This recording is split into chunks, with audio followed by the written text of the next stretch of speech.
How old are you, Justice? I'm 17. And where do you live? In South Africa. Where?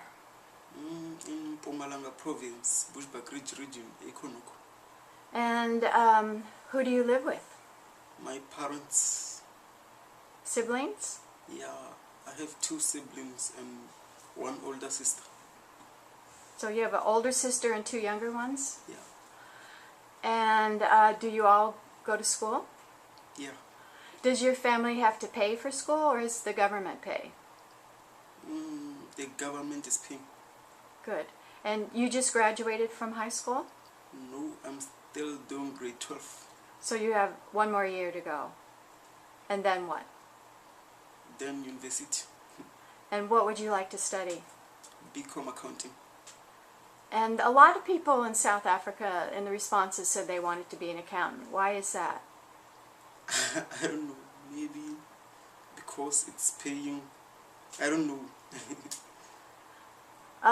How would you say your generation of young people is different from your parents' generation? I think because of technology, I think so. And then how does that make you different in your thinking?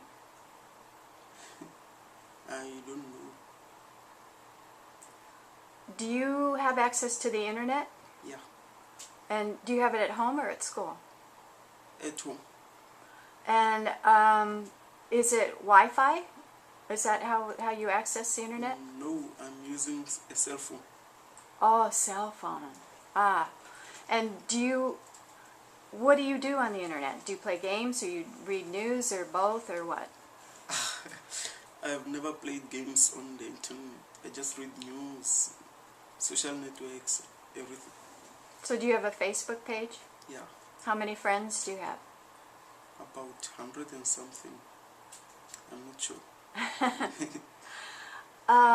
Some people say that young people get caught up in the internet and think they can sign a petition and that's enough, and then they forget to really take action to make social change. Do you think that's a fair criticism of your generation, or do you think you're making a difference really? Truly, I don't think we're making a difference. No difference? I don't think so. That's sad. Why do you say that? Because I've never heard of a youth making a difference. I don't know. Well, what about, how the youth overthrew the Tunisian government, the Egyptian government, big demonstrations in Spain and Greece and Israel, in the US, and Turkey, Brazil. Those young people are making a difference, do you think? Yeah, but I've never heard about that. Ah. But you heard about the Arab Spring, right? Where they overthrew Mubarak in Egypt? No. Ah, interesting. Aha. So, there was a youth leader in South Africa. I've forgotten his name, but he had conflict with Zuma, but he was trying to make a difference and have land come back to the black Africans, but he and Zuma had political differences. Do you know who I'm talking about? I think it's Julius Malema. Did he make a difference? Well, he tried, but failed. Ah. But he is still trying. At the peace conference that you just went to, did they give you any more hope that Yeah. youth could make a change? Yeah, they did. And can you give us some examples, some specifics? They did tell us that one man can change the world. If you keep believing, you can change the world. Like Gandhi and Mandela and Yeah. Martin Luther King. So had any of the young people there been involved in making change and being activists? I think so.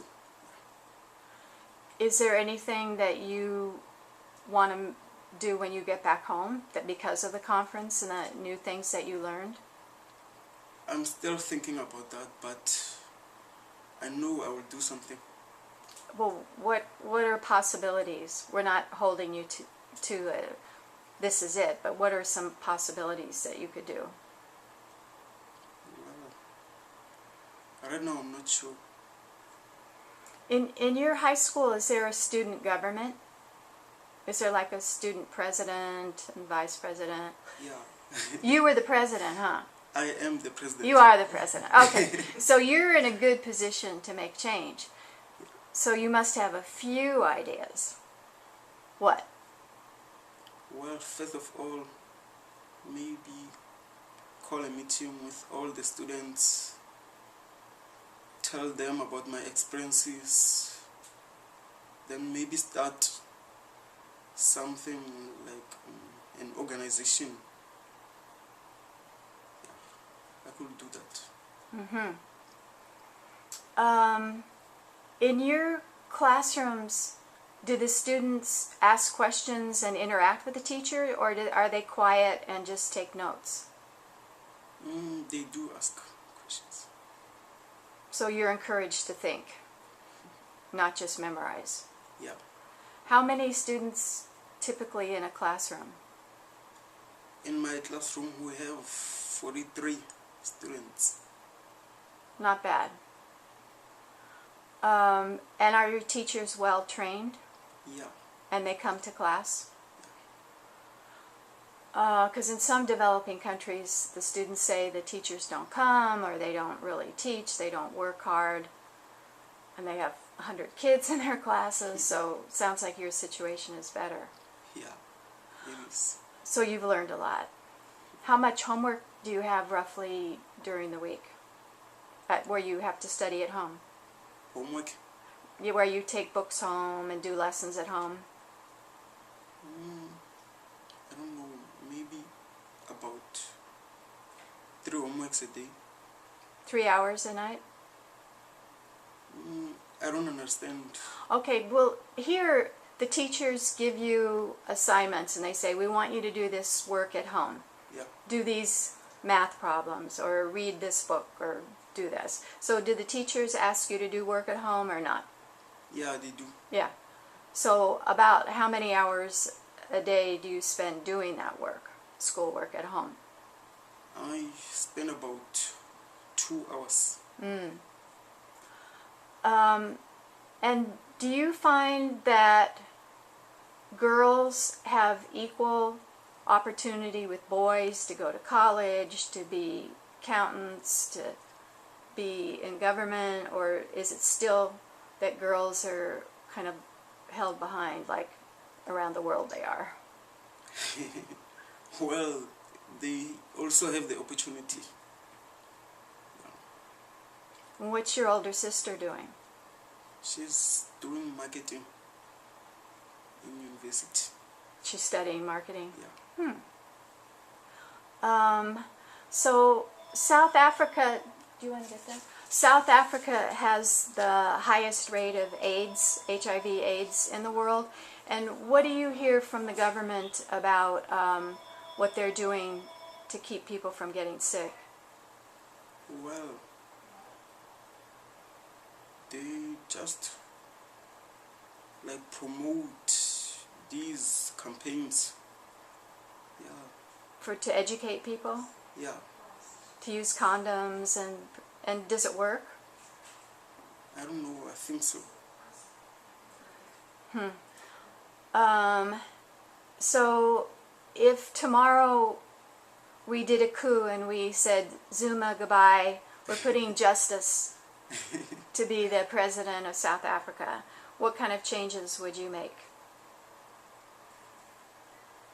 There are a lot of changes I will make. First, get rid of... I will first get rid of everyone who's corrupt. Thanks. Yeah, and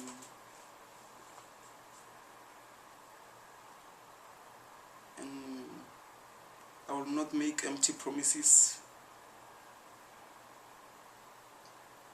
And create jobs. Yeah. That's the number one issue for young people around the world is jobs. So many university graduates can't find jobs. It's really discouraging. You guys have questions? Anything you want to add? I would like to know a little bit more about the Peace Summit that you just came from, in terms of how, I heard you talking about the One Village. Yeah. Tell me more about the One Village. How was that created at the Peace Summit, and what does that mean to you? The One Village means one family. There's no skin color difference, there's no race difference, there's no gender difference. We're all the same with respect, love, we're treated equally. Yeah. The question is how to do that, right? How to put it in action. How did they put it in action? Because what you say is what we all want, peace and jobs for everybody, and then the problem is how do we make it happen?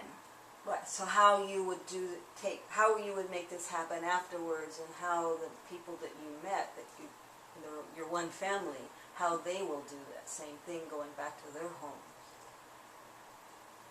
and not just create it at the Peace Summit, but take it home with you to a family, schools, community, and how you would implement that. Well, we've been told that after the Peace Summit it will be hard. It will be hard. Like, we don't know what's next, what to do next, but if we keep on thinking and believe that we can do it. Did you discuss ideas together in groups at the Peace Summit on maybe, brainstorm ideas on what you could do when you get home to make a difference? We didn't really talk about that. Are you going to stay in touch with some of the people that you met? Yeah, I'm already staying in touch with them. Been That's on great. Facebook all morning, entering all their names, and it's like all day actually. He has a long list of So many. emails. That's Yeah. great. Do you have a question, Phyllis? Yeah, actually to ask Justice, since he's from South Africa and then in a developed, really developing area from this formerly marginalized situation. So, since you have attended the youth summit, are you thinking of going to take an action in recruiting the young people to focus in education and listen to the adult people when they educate them about what they can do about concerning their future?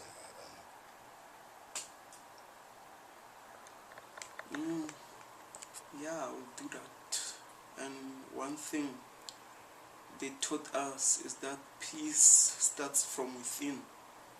If you don't have peace within yourself, there will never be peace in the world. You first have to have peace in yourself, inside of you. Then,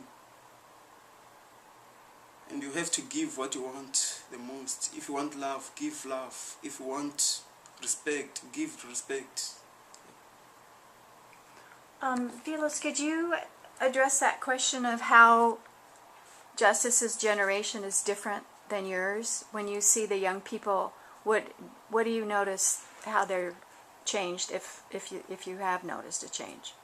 Yeah, this generation, they've got an opportunity and access to a lot of things like quality education.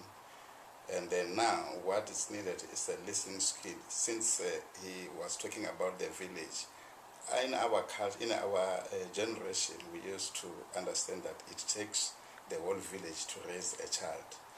So now the children then, or the young people nowadays, they don't listen to the adults.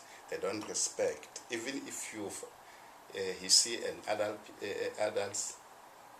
while he's doing something bad, he don't care because he knows that he doesn't know them.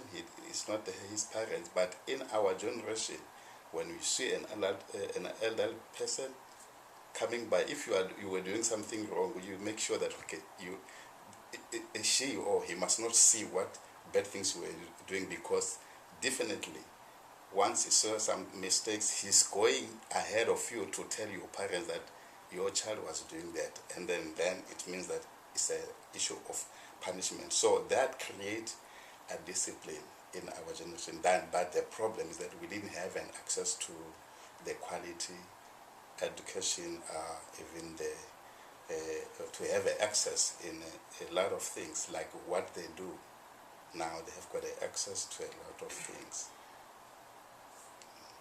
You grew up under apartheid, mostly, and Justice has not, and your parents also grew up under apartheid. So how do you see the difference then of your parents growing up, and then let's say also Philos, who would have been about probably the same age? How do you see that difference? Do you see that you have more opportunities now than your parents don't, than maybe that Philos didn't have either? Yeah, I think so, because back then it was hard.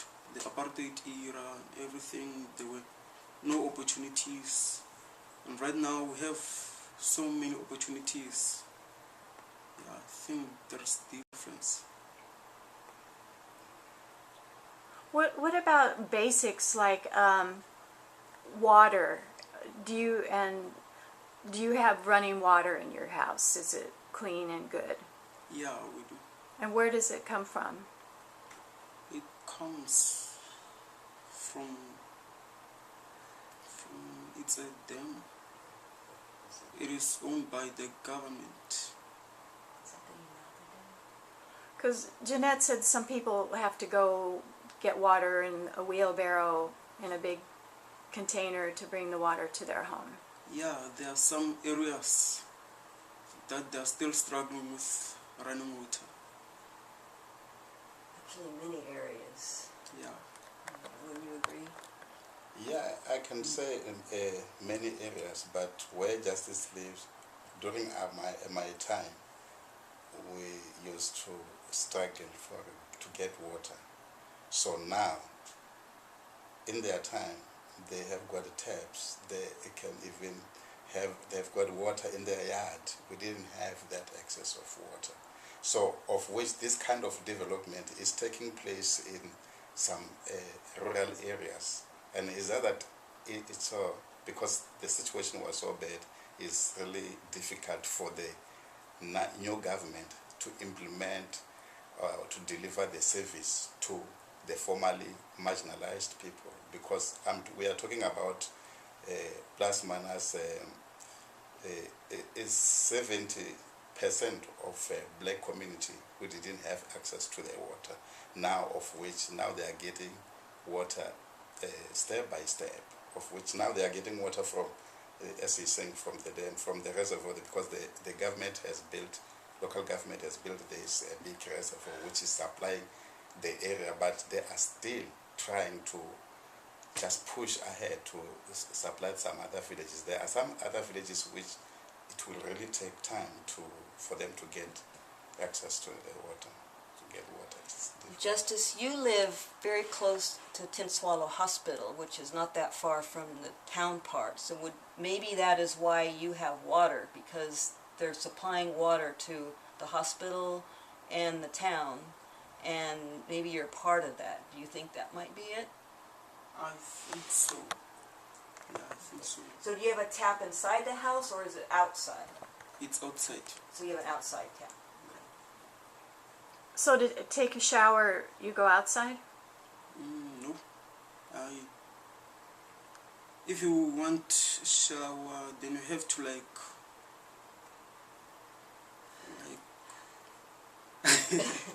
You have a bucket? Yeah. yeah. We call it a sponge bath. Yeah. And what about food? Because, excuse me, the basic meal was corn, like a corn-based meal, and some vegetables maybe. But then the corn gets refined, so Mealy meal. it's not very nutritious. Mealy meal. It's been refined a lot, so the nutrients have been taken out. And I think from when you grew up, you were explaining that the mealy meal was then done by hand and ground, and so you're getting all the nutrients. So now it's all sold in these huge big sacks, and it's very refined. But it's the staple. It's made into this thick porridge with then vegetables or meat are put on top. So do you think most people get adequate nutrition? I'm gonna say no. But maybe I'm being judgmental with it. I don't know. But from what I can see, I would say no. It seems to me there's not enough fresh food. It's mainly the mealy meal, and meat is the preference if there is food to add to it. There's a lot of Coca-Cola, a lot of processed food. So to me, it doesn't seem that way. Do you drink a lot of Coca-Cola? I don't like these soft drinks. Yay! Good man. Good man. That's why you have your brain intact. But Coca-Cola is like gigantic. Wouldn't you agree over there? Yeah, I can say It's this huge is everywhere. I mean, that's how it has been introduced as the best drink in the world. You know, like By see them. Coca-Cola. You know, you have to recruit the advertisers to say something, to put something like when they say you can't beat the feeling. That's an advertisement of the Coca-Cola. So you think really it's a good thing. And then a lot of businesses have their signs up by Coca-Cola, because they'll make their sign for them and then with a Coca-Cola advertisement on the side. So then they're promoting it. Do they give it to babies? Yeah, I mean, everybody. I mean, people just like to drink a Coke. You know, they don't. No, they probably. You know, I think the very big problem, since Jeanette was saying she see people eating this porridge, which really they took out some good nutrients. It's I say that sometimes it's mistakes that I can say it's intentionally done, you know, because what is happening, those factories who are grinding the cornmeal, they are getting out these nutrients and give the people, sell to the people this only starch. So now, because they've been brainwashed to think that, okay, no, it's a good food, it's a porridge, you know. So, but now when you look at it, it's just a mealy meal, which has got no nutrients. They've taken all the nutrients, of which in our times, because we were like grinding our own corn, so we were like using all the nutrients. So, but now because of this factory, they take out the nutrients and give them this thing that it likes a trash that's supposed to be thrown away. So it's what is being collected and put together in a big bag to be sold to the people. So they think, oh no, they are eating food. But because of lack of education to let people understand what really our body needs, what kind of food our body needs, so they just think, okay, no, we're eating food. But when you look in a good side of it, you find that, okay, no, it's not a good food at all. And people, they lack knowledge to understand that this is not a good food. That's why when you look at the rate of death rate and diseases in the areas like that, people are dying young because they are not eating good food with the good nutrients. Since we're talking about the soft drinks, then people, they don't know what kind of acid which are dangerous in their body that they are drinking.